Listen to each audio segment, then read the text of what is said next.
Hello, hi. Good evening, good afternoon, good morning, good morrow, good fortnight. Hello. Welcome to a strange episode of Rock the Cash Bar. We're doing a different episode today. Dianne is out with some family stuff, nothing to worry about, but here in her stead is the very capable, the very funny Mr. Jeremy Essig. Jeremy, how are you? It is I. I'm good. Hello from North Carolina. You're in North Carolina today? Chapel Hill, North Carolina. Well, I guess it's where. Yes, good times, good times. Up there on the eastern, there was a little bit of trouble in the nation's capital near North Carolina this week, huh? A little north of here. Yeah, there's been a couple things going on. I guess they sent a good bit of the National Guard up to Washington this week. 20,000 soldiers is what I'm told. And from guys who know, they tell me that that's 2 whole divisions, which sounds a hell of a lot more monumental. Yeah, it's I was listening to CNN today. They said there's more troops right now in DC than there are in Afghanistan or like 2 other places. So that's wild to think comforting. Of. I don't even have the words for it. Fortunately, the guy that we're going to be talking about today does, or at least thinks he does. Yes. We're doing U2 again today for 2 reasons, I think. We sort of picked this because we figured that with the inauguration coming, there was going to be some kind of civil strife, and we might as well have an entree into it. But this is also going to be coming out on Martin Luther King Day. So we chose Pride in the Name of Love by U2, their ode to Martin Luther King. Yes. Very, very, very smart choice. I don't know if we might as well, I guess, get into this. Not originally a song about Martin Luther King. No, it started off, it was for Reagan, and also maybe more pointedly for the problems facing America today, that Pride was meant to Yes. indicate Reagan's pride in the American armed forces and the American ability to manifest force all over the globe. Yes. It's going to be a rousing critique of that sort of thing. Probably, like, I would imagine that this is like Bono sort of like getting into Joe Strummer's head a little bit. Like he wants to be that sort of like blazing leftist sort of thing. Yeah, I think I mean, they had a number of things I think around this time that kind of were of that political kind of ilk one way or the other, those early U2 albums. So yeah, they'd started like this is on The Unforgettable Fire, which came out in 1984 if I'm not mistaken. Right, so they did War, and then they did Under a Blood Red Sky, their big live album. Right, so War had Sunday Bloody Sunday on it, which was sort of Bono's big announcement that, like, I'm here to make the giant proclamations. Right, exactly. Yep. Yeah, and then I think Pride was sort of like his way, just like, well, I've already made a giant proclamation with Sunday Bloody Sunday, I might as well come out with some more. So how about I adopt the legacy of Martin Luther King? Sure, and throw a couple Jesus allusions in there while you're at it. Yeah, really kind of first of all, like we've done an episode about U2 before where I think I made it very, very clear that I absolutely love Bono, but that doesn't mean that he's not above criticism from me. Like, obviously I see this as just a super arrogant thing. Like, he's 23 years old when he writes Pride in the Name of Love. That's so you're so a 23-year-old white dude from Ireland, and you're going to take over the message of Martin Luther King. Well, and this is probably stretching it like a little further. So like I went like even further into like the backlash they got after Rattle and Hum. And then like I kind of did the whole, because I think we're about the same age. You were so young, like when all that came out, you were just like, those guys are so old. Like they're clearly adults, And then like you go back now and you're like, oh yeah, he wrote this at 23. Like I remember I was like, my stand-up was real political at 23. And I look back at it now and go, Jesus, I was an idiot. Like, you don't know anything. Like you just have this desire to, like, I'm going to go out and I'm going to change the world. I'm going to do something about this. I have this voice. I have these ideas. They need to be heard. And then 5 years later, you're just like, those ideas were terrible. I didn't know a damn thing. Right. But in difference, like as far as what I was doing political at that point, there's like maybe 5 people in the greater Cincinnati area that remember what I said. What he said as a 23-year-old sociopolitically will be remembered forever. Like that's like the awkwardness of fame. And now at 60, he's still got to find a way to stand by it. He's still got to find a way to say, like, I'm still that 23-year-old firebrand. It Yep. still lives inside me somehow. Like he can't back away from it. He can't. I mean, what? I mean, there's nothing in Pride in the Name of Love that I think you would want to back away from, but I could certainly see him wanting to back away from the braggadocio of it. And Yeah. that's what I was thinking about as I was doing the research. It's just the sheer presumptuousness of being 23 years old from a different country, of a different race, and going, I'm going to articulate the ideas of Martin Luther King, or it's up to me to mourn that man, or to grapple with his martyrdom, or to help my audience grapple with that. That's just an insane thing to want to do.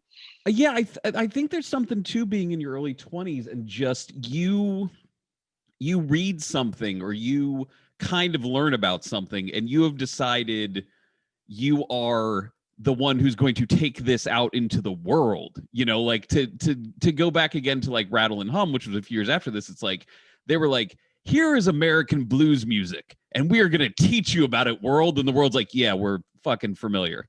We know, like it's the same thing with this song. It's like, I am Bono and I'm going to teach you about Martin Luther King Jr. And the world's like, no, we're mostly caught up.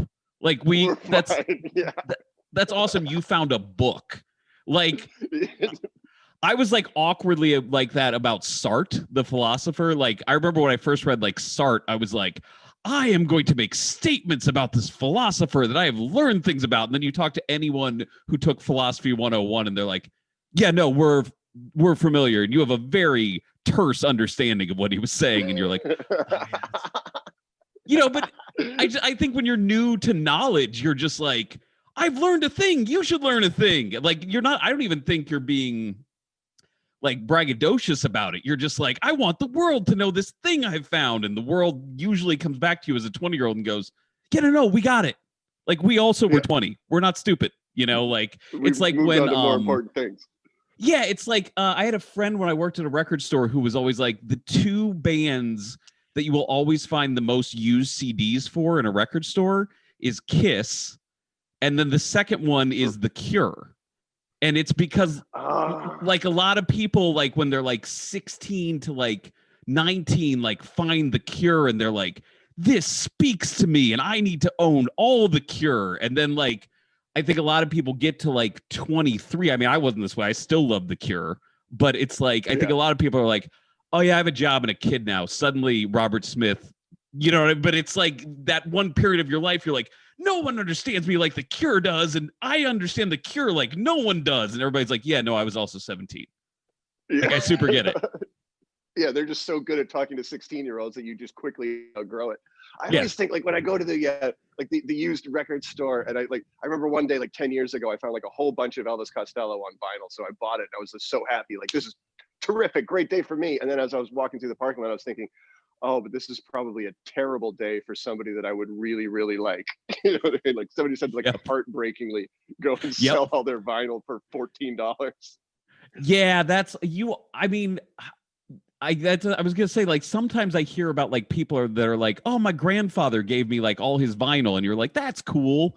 But yeah, your grandfather's still to this day not really giving anyone Elvis Costello. Like that totally is like I remember when I found all the Replacements albums used on vinyl. Like they were all together at this store in St. Louis, and I was like, this is awesome. Like they were all like the first run before the reissues, and then now you're making me think like, yeah, whoever sold those, that had to suck. Like they had to be in a really bad place to, where, that's not like the first thing you're getting rid of. That's not just like, oh yeah, the Milli Vanilli album I have, whatever, who cares? Like, yeah, it's the last thing. It's literally the last thing on it. And the only thing I can think of is just like for the $12 or $14 that they got for it, they're just immediately over at the gas station just buying a 6-pack of Mickey's Big Mouths. It's like time to drown ourselves.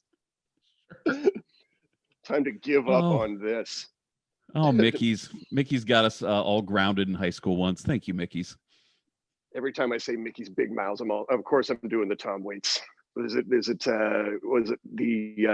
I can't remember the song about his dad where he burns down a house. I got a big can of Mickey's Big Mouths. That's my Tom Waits, and yes, I like it. No, it's good. I like it. We are talking about Pride, so we might as well painstakingly go through these lyrics, which it's strange because this song occupies like a huge big space in my mind, in the sense that, and this is embarrassing, but this is sort of like how I came to sort of have some kind of understanding of Martin Luther King in a real sense, because like I grew up in Canada, and of course we knew who Martin Luther King was, but I didn't understand the long odds that he was up against until I heard this song and saw some of the YouTube videos where he, you know, there's a famous YouTube concert video where he plays I think it's the "I Have a Dream" speech, but like the preamble to it is "I want you to know what I know, that I may not get there with you, but we as a people will get to the promised land." And that's the last speech that he gave before he was assassinated. So it was kind of through this song that I realized, like, this was no joke. Like, it's one thing when you're a kid to you hear your teachers and your parents tell you you have to stand up for the things that you believe and the things that you know in your heart to be true. And as a child, that sounds easy enough, because what the hell else are you going to do? But then as you get older and you realize, like this man is literally risking his life, and it's not abstract in any way. Like, he's just like, there are people out there who want to kill me for trying to do what is a basically decent human thing to do. That was really kind of jarring to me, and I guess that makes sense. That's why a 23-year-old guy would want to write about something like that. Well, and I think that's what's interesting is, like, we were kind of making fun of like the, like, I don't know, like earnestness or whatever in you know the writing of this. Like, we just did like, oh, you stupid 24-year-old, like, calm down. But in the same sense, it's like, yeah, but when you're speaking to someone much younger like yourself, it's like, no, actually you did hit me, like, the way, you know what I mean? Like, yeah, as an adult, this is kind of like, you kind of surface scratched a little bit with this. You didn't really do a whole lot. But yeah, to a kid, it's like, ooh. So maybe he did achieve his goal. Maybe we just made fun of Bono for no good reason. And there are good reasons. There are plenty of good reasons to make fun of Bono. And we're going to come to some of them as we go through the lyrics. Can we hop into it? Here we go. Let's absolutely, go ahead. I'm going to start smoking a pipe and putting on glasses when it comes to this segment of it. Can I just say quickly on this segment? Go ahead. On this segment, because you do a great job when you read these. Like, it is because, like, I think a lot of times people, when they read lyrics, almost start singing them, and you do a really good job with this every week, where you just kind of read them to dissect it. But I'm just waiting for someone. I almost did this on the episode I was on. I just want someone to pick like "The Fuck Shop" by Two Live Crew. I just want to hear you scholarly read. I would do it in a heartbeat. That'd be so great. I think of that every week when you drop into this. I'm like, just one, someone do a Two Live Crew song. Like, that'd be so great. I've got messages from people saying that I should do "Wet Ass Pussy." Like, yeah, I should, but yeah.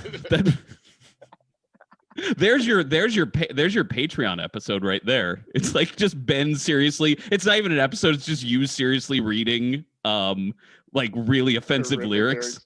Yeah. I'm up for that. I'm absolutely up for that. Mixing and matching them. All right, here we go. In all seriousness, we have to get the Bono serious. All right, we're talking to the Pope now. We're talking to the Pope. One man come in the name of love. One man come and go. One man come he to justify. One man to overthrow. In the research, I discovered that Bono apparently was given a book called "Let the Trumpet Blow" or "Let the Trumpet Blare." Yep. Let the Trumpet Sound, the life of Martin Luther King Jr. He was given that book and the autobiography of Malcolm X. So this comes straight into the American civil rights struggle and goes right to the heart of it. The nonviolence of Martin Luther King versus the by any means necessary of Malcolm X, which of course, so many pieces of American culture have been all over.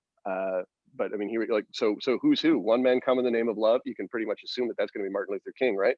One man come and go. That could be like the only thing I can think of is that's a strange placeholder lyric, because I couldn't come up with anything in either band's life other than their untimely deaths. I took that as a death analogy. Yeah.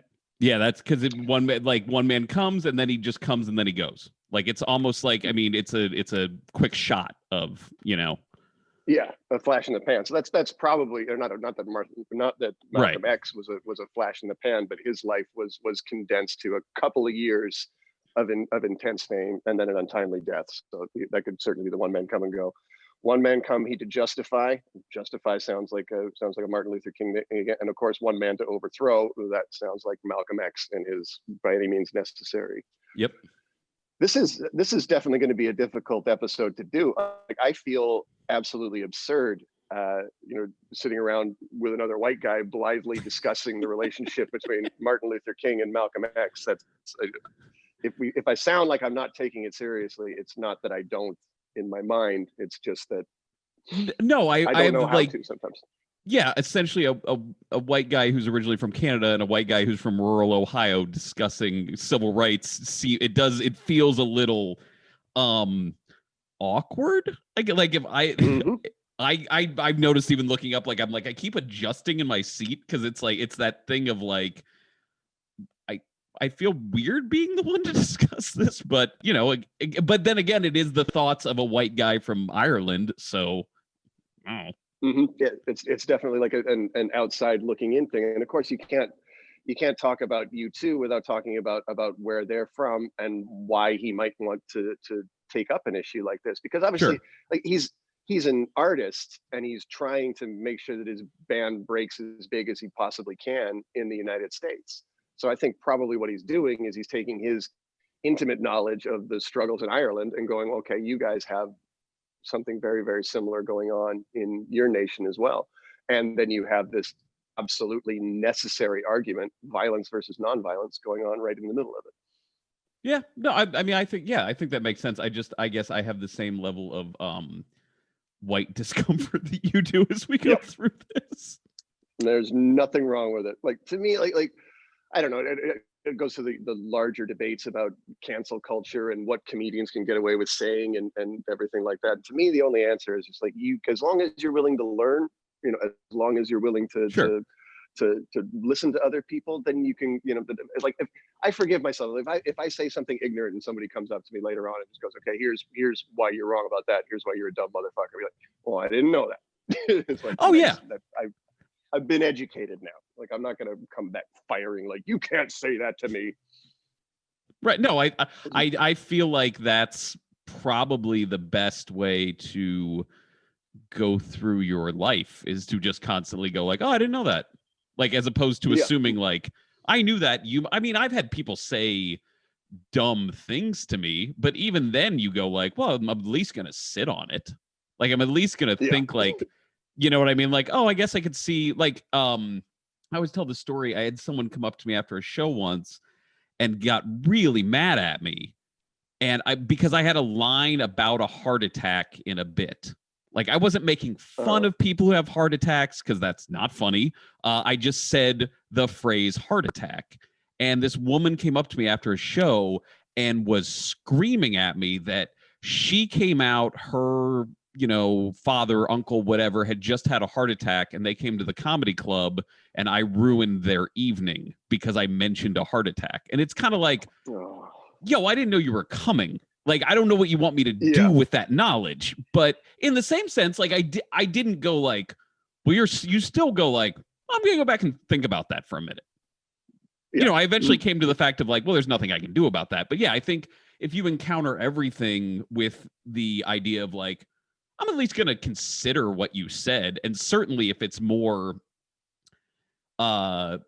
important, as in something in your history or your past or your experience that I've never experienced, then yes, you have to go like, okay, I didn't realize that would have affected you, so here on White Guilt Hour, as we're now just...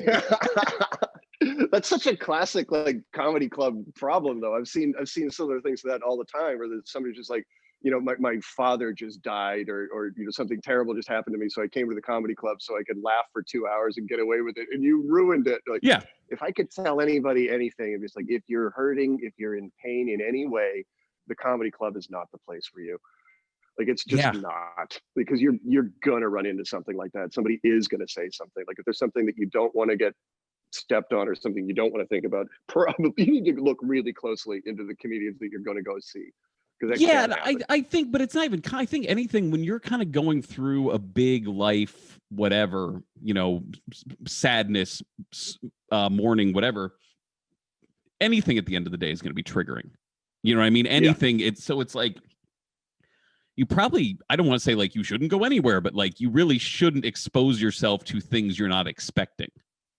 You should like definitely stay in your safe space for a while, for sure. Yeah. So we're like way off topic. I'm sorry. That's all right. Moving into the chorus, it's in the name of love. What more in the name of love? Everything that I read said it's what more in the name of love. I'd always in my head thought of it as one more in the name of love. Like this is just one more guy who has died in the name of righteousness. I always thought it was one man in the name of love. Yeah, which it makes the same sort of sense. Yeah, it's Yeah. more plaintive when he says what more in the name of love. Like it just makes it, because it's Yeah, sort of no, like it's he's looking at the example of Martin Luther King and saying, here's a great man who's died for this. How many other great men have gone the same route, and how many times do we have to do it? Yeah, it makes it it definitely makes it bigger, as opposed to, like I said, I thought it was one man like just speaking about Martin Luther King, whereas yeah, what more is just like, what else do you want? Like it's a much better lyric now that I know it the way it is. Yeah. And it's a total echo to Sunday Bloody Sunday, because the chorus there is how long must we sing this song? Like that's not a leap, for how long to what more in the name of love. This is obviously his theme. This is the thing that Bono's decided he's going to do. I'm going to look for the conflict. I'm going to look for the violence, and I'm just going to shriek at it until everybody notices it and it goes away. Well, I've always thought those two songs were like very related in a number of ways. Like there's thematically they somewhat are, and musically, it's the same. Sunday Bloody Sunday and Pride in the Name of Love. It's the same chords in the verse and the chorus. They never change in both songs. I mean, they're different in between the songs, but like verse chorus in this song, verse chorus in Sunday Bloody Sunday, it's the same. Which is an interesting way to write it. Like you just wrote one part, as opposed to like, normally there'd be 2 to 3 parts in a song. So I always thought the songs were like very related in that way. Do musicians like look at a song like that and think, well, that's incomplete, guys? Like, no, I mean, I guess I'll say this. When I was young, yes. Like when I was a kid, like I'd be like, you didn't even write a second part, let alone a third part? Like whatever, dude. But the more you get into like I was reading an interview with Bono where he said this is like their biggest quote unquote pop song ever, like in terms of how you write a pop song. Most pop songs are that there's just a one.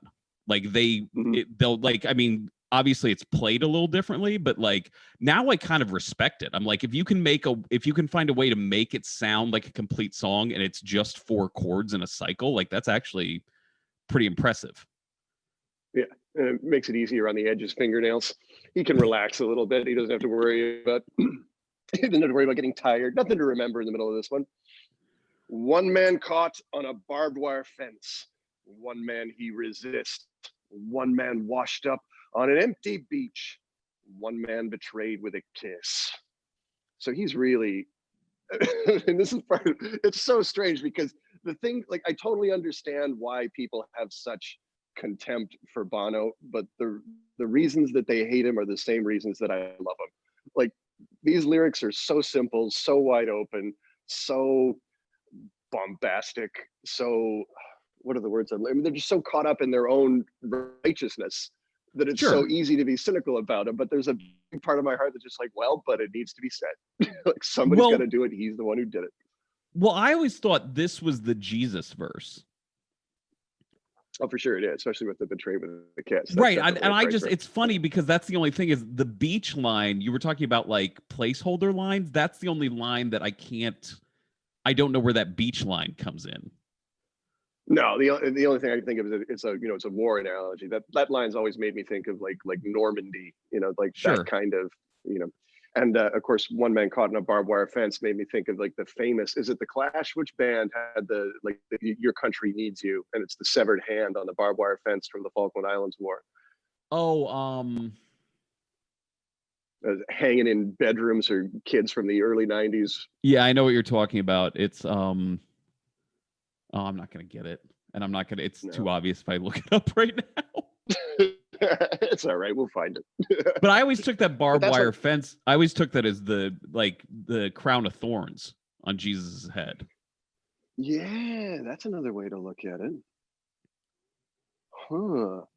No, I didn't. I didn't think about that barbed wire fence being a Jesus reference as well. Because I think that's why that beach line stuck out to me. Because if you think of that, and again, like I know they went to Christian schooling. I'm the product of Catholic school, so there's probably way too much of that in my head. But yeah, like, the first line, the barbed wire fence, I took it as the crown of thorns. One man, he resists. They told Jesus at his trial, if he just said like, hey, I'm not the son of God, were going to let him go. And then obviously the betray with a kiss, that's the Judas kiss. So that's why the beach line, I mean, it makes sense what you're saying, but that's why that always stuck out to me, is like the other three, I can pretty much go directly to the trial of Jesus. And that's why that beach line always stuck out to me, kind of weird. Yeah, it's also it doesn't rhyme, and it seems like he hits it so hard, it's almost like it should, but it doesn't rhyme with fence or kiss. Or maybe he just really wanted to go on vacation. He's like, man, as soon as I get this song done, I am going on vacation. Do you know how many elaborate European Riviera vacations Pride in the Name of Love must have paid for? I'm surprised it didn't pay for the European Riviera. Yeah. It bought the tower that he lives in. And it goes into the chorus again. In the name of love, what more in the name of love? And then it comes to my favorite verse, and he's taken such a beating over this, and absolutely he deserves it. But the third and final verse, and the one that makes it explicitly about Martin Luther King Jr., he says, early morning, April 4, shots ring out in the Memphis sky. Martin Luther King was assassinated around 6 p.m. Memphis time on April 4th. So it's just, I don't know where he got that early morning or why he didn't bother to look that up as he was recording it, or at any of the moments, because he could certainly, apparently he does in concert, change it to early evening. Although I've seen him in concert 3 or 4 times and it's always been early morning. So he's stuck with it. I've only seen them once, and I don't remember. I honestly, because I was thinking about that because I read this in the research, and like I don't remember if he changed it or not. I've seen him live 3 or 4 times, and I've watched so many concerts, but I've never heard him say early evening. It's just to go back to what we were talking about youth, though. It's like, think of how many, and I mean, yeah, it's something, I guess, if you're writing like a song that is going to be on a major label, you should 100% look that up. Or somebody around you should look it up. But I just think of like how many mistakes you make in a day that are even like minorly recorded. Like even if you take last week's episode of this, I thought you guys were doing Wish You Were Here as the Pink Floyd song. So I referenced that in my little segment, and then that's not what you did. And I was listening to the whole episode on my run, and I was like, now I sound like an idiot. Now I sound like I don't know. And it's just a little segment. Exactly. That's my point, though. It's driven me nuts for a week. Can you imagine writing this song and making that mistake? And just being like, I don't know that I would have trouble getting out of bed every day. I'd be like, yeah, but I did that. Can't we just go back and like delete all the, Every interview would start with, I know. Because that would be my question, is like, how far along in the release process of this album were they before he realized? Out before he realized, like it probably had to be out and like in the culture, like in America, making the rounds before he probably heard like rumors of it. Like I doubt it came to him like annotated. He probably like heard somebody go, I think it was actually early evening. He probably had to go look it up. Like I doubt there was like one moment where he was confronted with it, but I bet it stuck with him. Because that's what I was like, even to go back to like when I used to work in newspapers, is like you make a mistake and there's like 5 editors that are supposed to catch it. So when it finally goes out, like you're like, ooh, that's bad. That went out.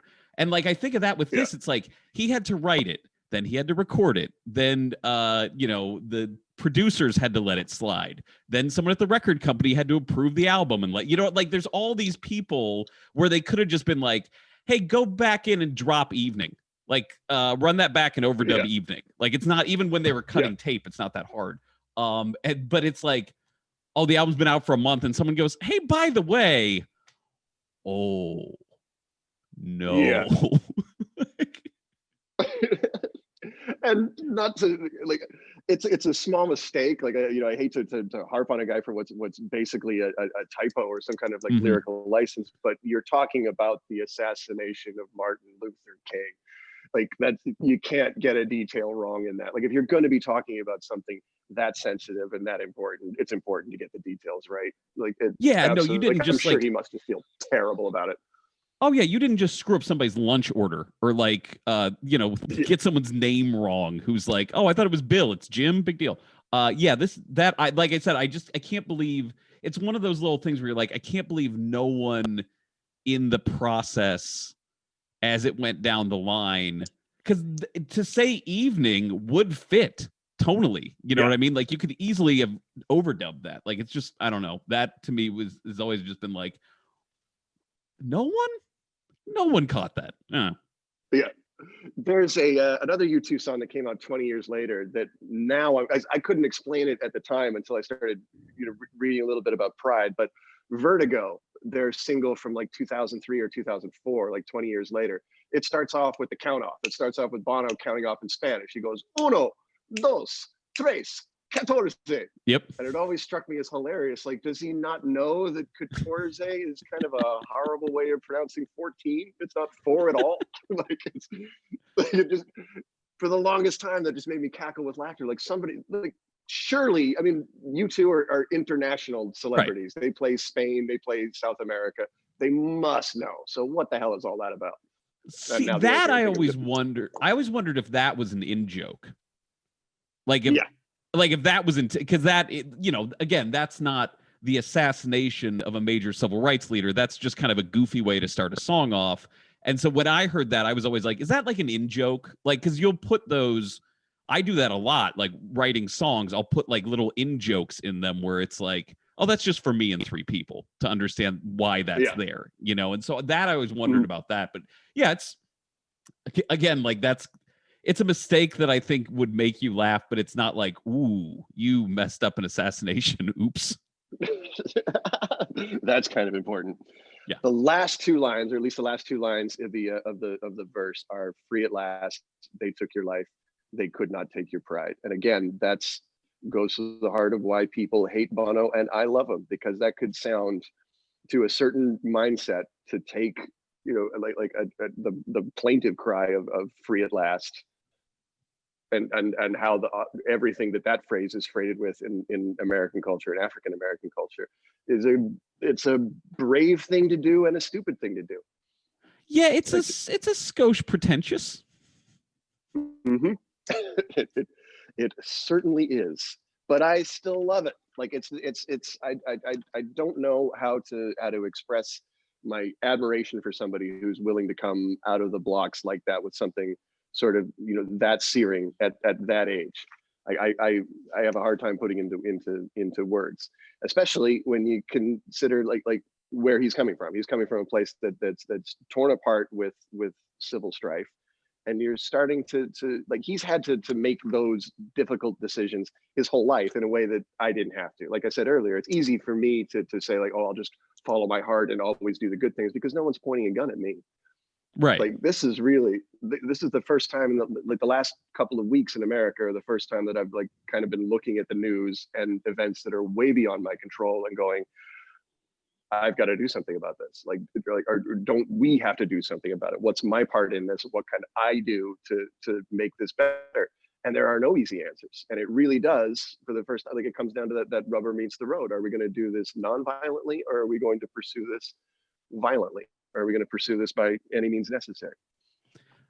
Yeah, I mean, I would agree with you. It's certainly, if not the most recent, this year certainly was the first time it kind of felt like, and I mean, maybe not exactly, having lived in St. Louis for a long time, there was a lot of civil unrest over the last 10, I always said to someone when there were the Black Lives Matter protests this summer, in Raleigh, it was like, oh, that was relatively new. And I was like, oh, I lived in St. Louis for 8 years. This is how this goes. Yeah. Like, but I think this year has really, I think, at least nationally, made you realize like what is, like, where's my level of, I don't want to say caring, but like, where's my level of like, I feel I need to do X, Y, or Z to help propel whatever.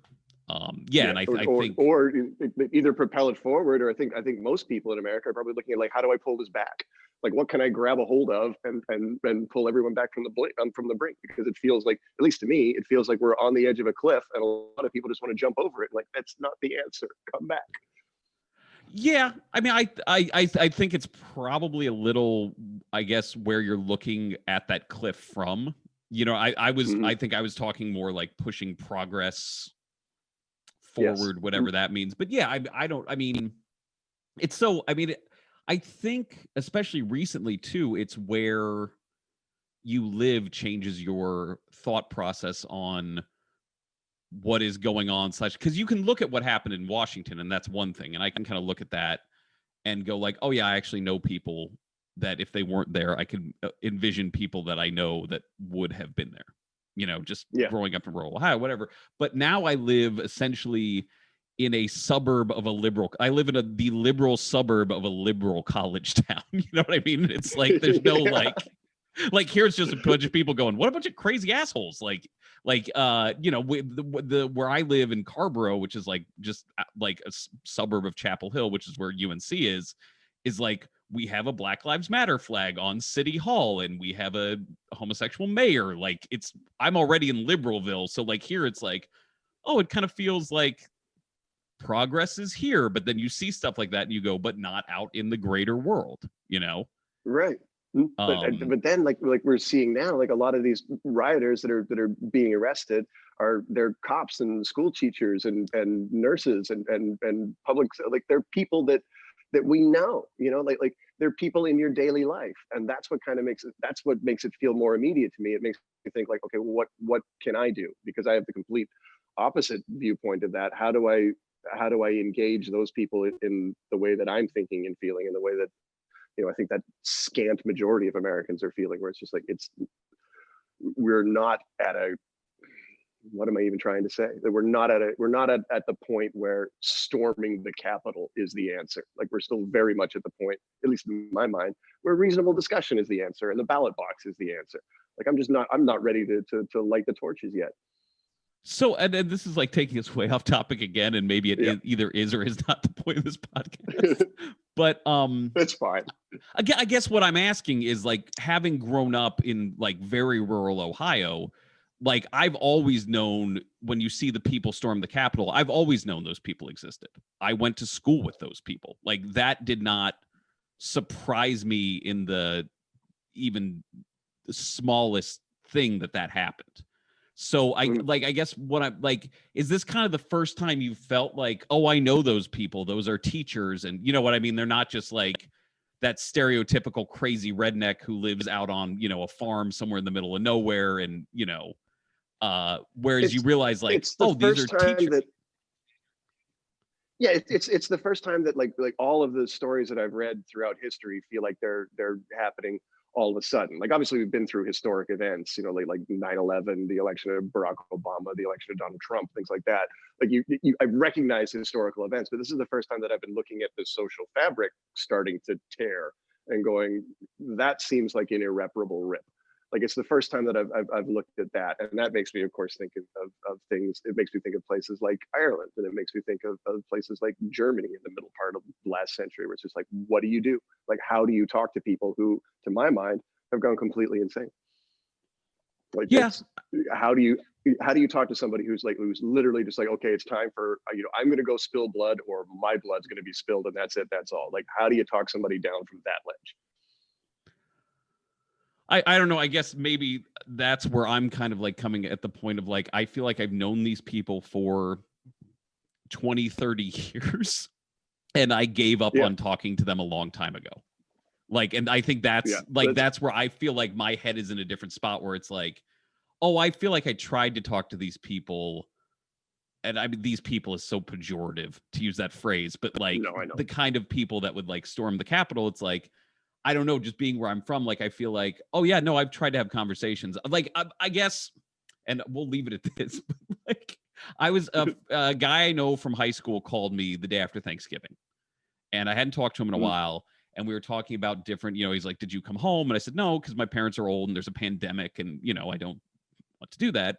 And he kind of gave me the whole like, "Yeah, but is that even real?" Like the pandemic. And I was like, kind of like, I should probably get off this phone call. And if you look at the New York Times this morning, my hometown where I grew up, that county has the most COVID cases in all of Ohio now. Right. Per capita. Because of that mindset. Because they don't believe that it's true. I feel like there's just like so much of that. And like, even like that phone call with him. Yeah. I wanted to shake him and go, yeah, it's real. It is real. Stop being a dum-dum. But you just, at least for me, I just realized like, no, you can't, like, that's just, and yes, I think there are terrifying things where you go like, you realize like, oh, these people are police officers and these people are teachers and these people are like, it's not, like I said, just like some crazy guy some crazy separatist who lives out on land and makes up weird, like, no, these are people that you pass in the grocery store. But right. I guess I've just always kind of felt that way. Like, so I don't know.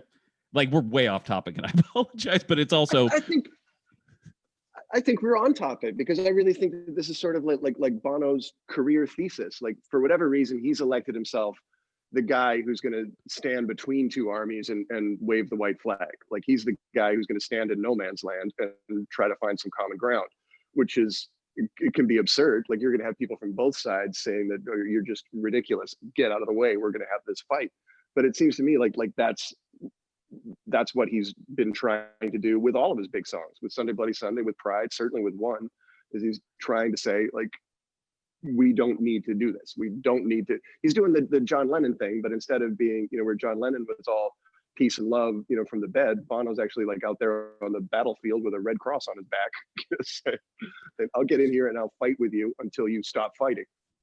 Yeah, and I think when you do that, and especially if you do that at an age, and this is maybe what we're getting to, like you said, you're going to get it from both sides. You're gonna, everyone, I don't want to say everybody, but a lot of people are going to dislike you. There's going to be people that don't agree with your political stances, and then there's going to be people who just go like, oh, you seem kind of like a tool. You know what I mean? Like, yeah. I guess I understand what you're saying, but you're doing it in kind of a toolish way when you should really, if you take the scope of, like, I didn't realize they started in 76. Yeah, they started when they were kids. Like, they were 15, 16 years old when they first got together. Yeah, but if you take the entire scope, even if you go back to like when Boy was released in 80, like that's 20, 30, like 40 years, right? Since like that he's been kind of out there, and at least for 35 of them being like, yeah, I'm going to try to make socio-political statements and take on causes and whatever. It's like, yeah, you do that for 35 years. Eventually, most people are going to have issue with you at some point. You know what I mean? Like, it's the same. It's that, what's that quote from like the second Nolan Batman movie where it's like, if you're the hero long enough, you either die or you stay around to find yourself the villain. Yeah, you live long enough to be the villain. Yeah, for sure. Yeah, I mean, I can definitely see that with Bono. Yeah, and really any band, you know what I mean? It's like they were like, now it's just like, it's just some pop, like some rich pop star with, who wears dumb sunglasses a lot and makes political statements, like whatever, it's the same. Like, my way of delineating if someone's a millennial is, do they realize why REM was important? Like, anyone who's like, oh, REM sucks, you're like, oh, so you're a millennial. You don't get, and I think you too, you can do the same thing. Like, you can go like, oh, you don't get why and when they were important. Yeah. I caught a kid that I work with listening to REM's Out of Time a couple of weeks ago, and I wanted to give him a big hug. Non-COVID days, I would have jumped right into his arms. Like, come here. Welcome aboard. Jangly guitars, weird earnestness, funny, like weird ersatz, sappy, almost novelty songs like Shiny Happy People. Like, that's what I love about REM.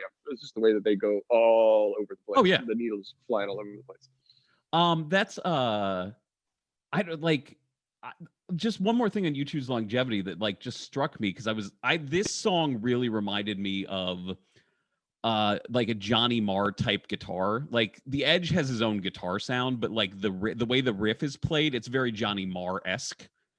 And so I was like, oh, it's kind of like a take on like a Johnny Marr guitar part from the Smiths. I didn't realize that U2 is like 6 years older than the Smiths. Yeah. Like, that blew my mind. I was like, the Smiths have to be older. No, like that. I don't know why, but like when I think of pop music, it's like, well, the Smiths were clearly before U2, and it's like, no, not at all. Like, I don't know. That just blew my mind when I looked that up and realized that. I think it's probably because like U2 sort of like after the Smiths had their peak, then U2 like really rose to the fore. Like the Smiths were just coming apart and falling apart as Joshua Tree and Rattle and Hum sort of cemented U2 as the biggest band in the world. So I think it's easy to see that as like the beginning of U2 as we know it, and then you sort of forget that, oh, there was a couple of years before that where they had some big tunes as well. Yeah, I don't know. That was my one thing in researching this that I was like, what? Like, I don't know, it just blew my mind. It couldn't possibly be. Did you read that somebody was planning to kill Bono in Arizona for singing this song? Yeah, it's a weird. I don't know if I believe. Like, it certainly sounds like Bono romanticizing it, but the story is that Arizona was going to be the. I think they were the last state to recognize Martin Luther King Jr. Day, and it was a big deal in that state. And of course, U2 is coming through, and they're playing Sun Devil Stadium. And they get a credible threat, apparently through the FBI, where some guy has said that, if you play the concert, I'm going to shoot you. And if you play Pride in the Name of Love, I'm definitely going to shoot you in the middle of that song. So Bono says that he sang the song when he gets to the third verse, where he says early morning, April 4, he says he closed his eyes and just sort of like wailed out the song. And when he opened it up, the bassist, Adam Clayton, was standing in front of him, like protecting him from any bullets that might come in. And that sounded to me like that's a great story. I really like it. I don't know that I buy it. Yeah, it felt a little mythologizing. Like, it felt a little I'm not saying there wasn't a threat. But like when I read that, I was like, it feels a little overly romantic. Like, it felt like, and I closed my eyes and I sang the lyric and I opened my eyes and my bass player was standing there. Like, okay, like that's maybe a little much. And that's what being in a band is all about. We take care of it. We throw each other in front of bullets. Like, it's not the same thing. I don't know. It's a scary tune. Well, that's Pride in the Name of Love, I think. I think we got to that one. Did we get that one? We did. I think we did. Oh, there's that. Yeah, I didn't. So, because U2 doesn't use backing vocals all that often. Like, the Edge will chime in with Bono every now and again, and then sometimes he like takes over and does a whole song. Like Numb was the Edge. Do you remember Numb when U2 came out with Numb? And like, yes. Wasn't that the most bizarre fucking thing? Because that was like it was right after Acton Baby sort of like reset the band. It was just like, okay, we can like this new like ironic, fun-loving U2 that still had like the big Edge guitar riffs, but now it's set to a dance beat, and Bono's not taking himself seriously anymore. He's wearing the leather pants and he's got the dumb sunglasses on, and he's cracking jokes in interviews. But then like they release a song where the Edge is rapping, and he is rapping. Like, I know it's like a monotone sort of thing, but that's a rap. That's U2 goes hip hop all of a sudden in the middle of the 90s, just like out of left field. So that's when I kind of had a break with them a little bit, was that song. Yeah. And one, because it was just so like, I totally get the thing of like bands are like, we need to grow and develop and you need to be able to grow with us as a fan, whatever. Like, you always hear bands say that, but like, so the Edge, this is like so personal and stupid. He always had that like braided ponytail coming out of that dumb hat for the most part. And the only other person I ever saw with a braided ponytail like that was my high school religion teacher. So I always thought he looked like my high school religion teacher, whose name was Teresa. And then he did that rap with like the beanie on, and I couldn't watch it without thinking of my high school religion teacher rapping. And like it caused like a complete disconnect with the band, and I never came around. I like really couldn't listen to U2 until I saw them live in I guess it would have been like 2001, and then I was like, oh, I remember why this band is so good. Like they're one of those bands. There's a couple bands, and they're definitely one of them where you see them live and you go, oh, I get it. Like, even if I didn't get it before, I just need to see them live once, and yep, got it. But yeah, that Numb was where I was just like, Bono was singing the hook if like falsetto, and the Edge is rapping, and that was throw my high school religion teacher in and I'm just out on that. Yeah. I love that album because it's just so damn bizarre. Like, one of my favorite songs is the song that they do with Johnny Cash. Kind of, I think it closes out that album. But it's very U2 of the moment, in that it sounds kind of spacey and definitely studio driven, but it's still got, Johnny Cash is the lead singer of that song. Like, they call it, it's like Johnny Cash on the moon. It's just the most bizarre song. I love it. Yeah, I don't know. I don't think was that Zooropa? Is that the album we're all this is? That was on Zooropa. I don't think that album holds up, even if it did at the time. But in terms of like, screw it. Like, let's just do something weird. Like, I think they do.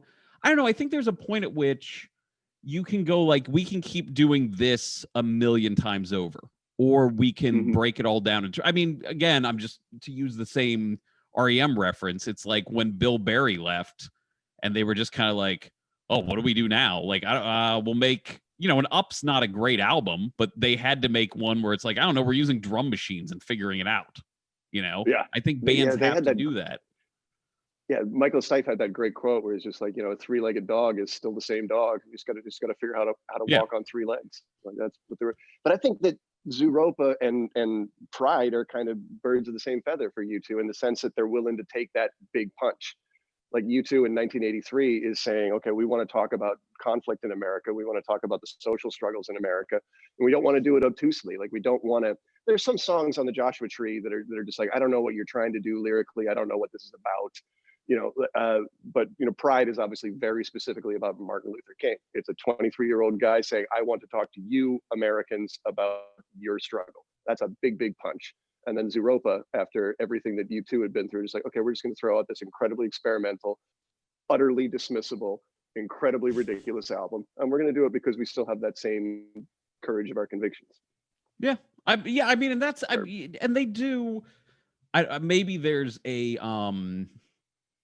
I don't know, something to like, yeah, we're always going to be successful enough. There's a point at which I think as an artist, you go like even this song, you go like, well, this will make enough money for the rest of my life as to where I'm going to be okay. You know what I mean? Like, as long as I don't develop like some ridiculous drug problem or something like that, like this will pay my house the rest of my life. Like I'm good. I can take some risks, but you still don't see a lot of artists doing that. And I think that's where they deserve a lot of credit is like, yeah, screw it. So now we're going to do this and you'll either get it or you won't. And maybe we don't even get it. Like there's gotta be points where they're all sitting around like, and just going like, remember we had the Edge rap? Like, We'll never top that. Are you sure? Because I got an idea for a Spider-Man musical all right, set it up. Let's go. Do you remember their Spider-Man musical? Yes. Spider-Man Turn Off the Dark. Like what the, because like that was around the time that like I still loved U2, but I obviously understood that they can do ridiculous shit from time to time. But that was just amazing. Just like you're doing a musical about Spider-Man. Okay. And it is, of course, it is the most disastrous thing that's ever been put on Broadway. It would have to be. Like anytime you take a big rip like that. Yeah, but that's why I love them. There's a big swing. But yeah, I think it's taking that rip, and I think for some artists, and I think they're a great example, you have to I mean, it's not the same as adrenaline, but it is. You have to keep taking those rips. You know what I mean? You have to go. I mean, I think you see it with comics too, where it's like, oh, I used to be kind of dangerous, and now everybody's kind of been okay with what I'm doing. Well, now I'm just going to do something else super weird. I think some people need that, like the dare of creativity, as opposed to just like the comfort of knowing you'll like my creativity. Yeah, if you're not dancing out on the edge, then you're just on a safe dance floor, and it doesn't have that same primacy, that same level of urgency. I think that's why they develop it. I didn't know that Chrissie Hynde was singing on this song. I did not either, and that is super disappointing. That is the biggest crush of my life, is Chrissie Hynde. I have a huge crush, always have. So yeah, to find that out, I mean, I always liked the song, but now I'm like, oh, now I love this song. Now it makes perfect sense to me. Yes. Can you tie Tommy Stinson to U2? Oh, and not only can so I came up with this initially before I thought I was going to fill in for Dianne, but yes, here's our 6 degrees of Tommy Stinson, where I'm not just going to I'm not just going to tie Tommy Stinson to U2. I'm going to tie every member of U2 to Tommy Stinson. Okay. In short order, but in short order. Upping the degree of difficulty. Get it on. So we can easily tie bass player Adam Clayton and drummer Larry Mullen Jr. to Tommy Stinson through their collaboration with Michael Stipe and Mike Mills They played one at Bill Clinton's inauguration, and as we've mentioned many times on this program, Peter Buck, the guitar player from REM, played on I Will Dare. So there's connecting those two. The Edge was in a movie called It Might Get Loud with Jack White and Jimmy Page. And as we mentioned, Jimmy Page played on the worst song ever with Puff Daddy called Come With Me, where they stole the Kashmir riff. And Puff Daddy, of course, did the All About the Benjamins Rock and Jock remix with Tommy Stinson on drums. And finally, let's do Bono. Bono sang with the Irish band The Coors on their live album. He sang Stars Go Blue, which is a Ryan Adams song. Ryan Adams was the lead vocalist in Whiskey Town, which on their final album, Pneumonia, featured Tommy Stinson on bass. So there you have every member of U2 connected to Tommy Stinson. That's amazing. How does your mind work? There must be catalogs, like everything's so neatly labeled. Though. Like it's just music. It's like everything else, like my house is a mess. Like it's tax time, and I'm like trying to remember. Like I'm like, what was that? What did that flight in February cost? Because I have to write like that. Like that's how my mind works. It's like this perfect. Oh man, I gotta remember what I should have just written that flight down. Nah, I didn't. I'm always amazed by people who have all of those details like at their fingertips. Like my parents had a neighbor who was he was a college professor, and it was incredible. Like you would talk to him, and the conversations would take half an hour because he had like access to like everything that you would mention. It wouldn't matter what it would be, like something like monks from the 13th century or the invasion of Normandy or Ronald Reagan's second inauguration or something. He just had all of this information just at his fingertips. And just like, how do you keep your mind so neat and tidy that you can access that stuff? Like, I feel that it's up there, but I can never find it.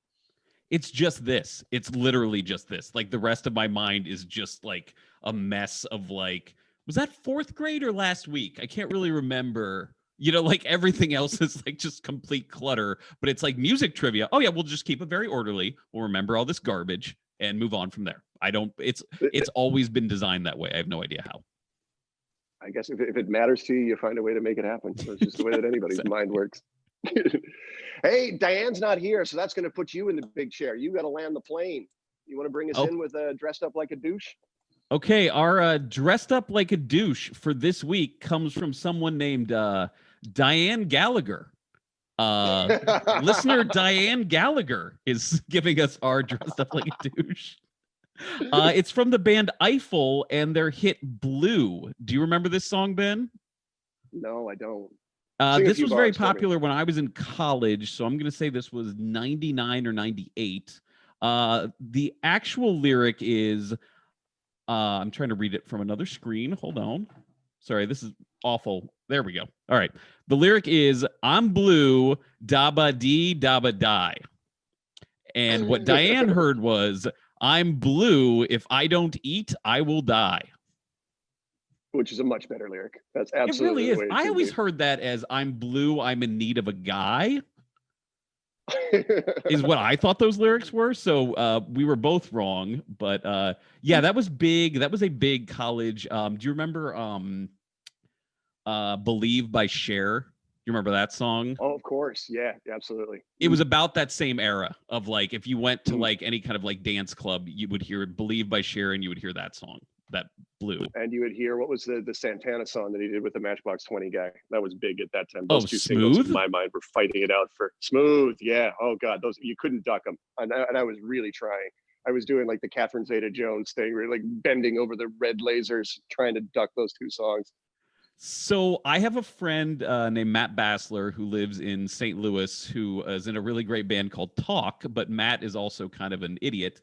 And Matt booked a show, this would have been 3 years ago, where he played Smooth 12 times in a row. That was the whole show. Oh my God, why? It was...